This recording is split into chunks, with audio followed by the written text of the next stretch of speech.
একলাখী বালুরঘাট রেলযাত্রী কল্যাণ ও সমাজ উন্নয়ন সমিতির পক্ষ থেকে একটি জরুরি ভিত্তিক আলোচনা সভার আয়োজন করা হয়। আলোচনা সভায় উপস্থিত ছিলেন সমিতির চেয়ারম্যান স্মৃতিশ্বর রায়, সমিতির সম্পাদক কালিদাস বোস, বিনায়ক কৃষ্ণ মজুমদার, ইন্দ্রনীল রায় সহ সমিতির অন্যান্য সদস্যরা। বর্তমানে বালুরঘাট রেল স্টেশনে বিভিন্ন উন্নয়নের কাজ চলছে এবং বালুরঘাট থেকে হিলি পর্যন্ত রেল সম্প্রসারণের কাজও চলছে, কিন্তু এই কাজগুলো অত্যন্ত নিম্নমানের সামগ্রী দিয়ে হচ্ছে। বিষয়টি জানার পর একলাখী বালুরঘাট রেলযাত্রী কল্যাণ ও সমাজ উন্নয়ন সমিতির পক্ষ থেকে আধিকারিকের পাশাপাশি রেল মন্ত্রককে জানানো হয়। জানানোর পর রেল মন্ত্রকের পক্ষ থেকে পরিদর্শনে আসে এবং পরিদর্শনে আসার পরেও নিম্নমানের সামগ্রী দিয়ে কাজ চলছে। সেই নিম্নমানের সামগ্রী দিয়ে কাজ বন্ধ করতে আগামী দিনে একলাখী বালুরঘাট রেলযাত্রী কল্যাণ ও সমাজ উন্নয়ন সমিতির পক্ষ থেকে কিভাবে বৃহত্তর আন্দোলন নামা হবে সেই বিষয়ে আজ জরুরি ভিত্তিক এই আলোচনা সভার আয়োজন করা হয়।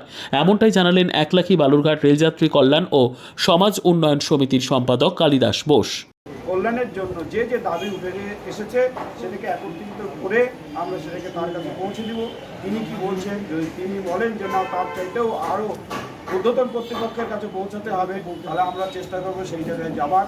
এই বলেই সবাইকে আমি নমস্কার ধন্যবাদ জানিয়ে আমার ক্ষুদ্র বক্তব্য এখানে শেষ করেছি।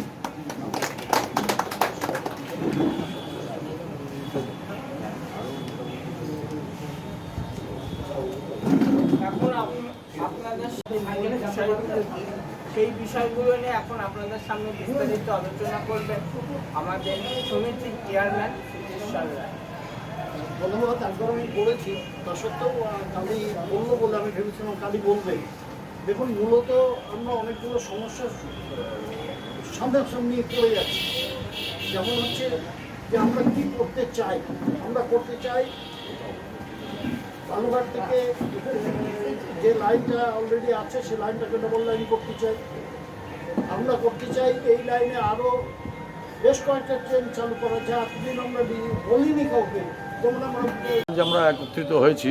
বিষয়টা হচ্ছে বালুরঘাট স্টেশনের যে উন্নয়নমূলক কাজ চলছে এবং হিলি এক্সটেনশনের যে কাজ চলছে, সেই সমস্ত কাজের মধ্যেই খুব উন্নত মানের মেটেরিয়ালস দিয়ে কাজ হচ্ছে। এবার আমরা যেটুকু জানি তাতে করে রেলে কোনো উন্নত মানের মেটেরিয়ালস দিয়ে কাজ হয় না। তাই আমরা এটাকে ইন্সপেকশন করি, নিজেরা তদন্ত করি, নিজেরা দেখে রেল দপ্তরের সমস্ত আধিকারিকদের জানাই এবং মন্ত্রকে জানাই। তারপরে ইন্সপেকশন দল আসে, সে দল এসে ঘুরে যায়, তারপরেও ওই অনুন্নত মানের কাজটাই চলছে। যার জন্য আমরা আগামী দিনে কীভাবে এটাকে রোধ করতে পারি, আগামী দিনে কীভাবে আত্রেই বাঁধের মতো ভেঙে না পড়ে হিলি এক্সটেনশনের ব্রিজ, সেইটাকে রোধ করা যায়, সেই জন্য আমরা একটা আগামী দিনে কীভাবে আন্দোলন করা যায় বা কীভাবে পদক্ষেপ নিয়ে আমরা এটার বিরোধিতা করতে পারি, বা এই আমাদের আন্দোলন বা বিপ্লব বা যা খুশি বলেন সেটা কোনো রাজনৈতিক দলের বিরুদ্ধে না, কোনো নেতার বিরুদ্ধে না, কোনো মন্ত্রীর বিরুদ্ধে না, অন্যায়ের বিরুদ্ধে, অনৈতিক কাজকর্মের বিরুদ্ধে। আর বিশেষ কিছু বলবো না, এইটুকুই আমাদের আপাতত উদ্দেশ্য।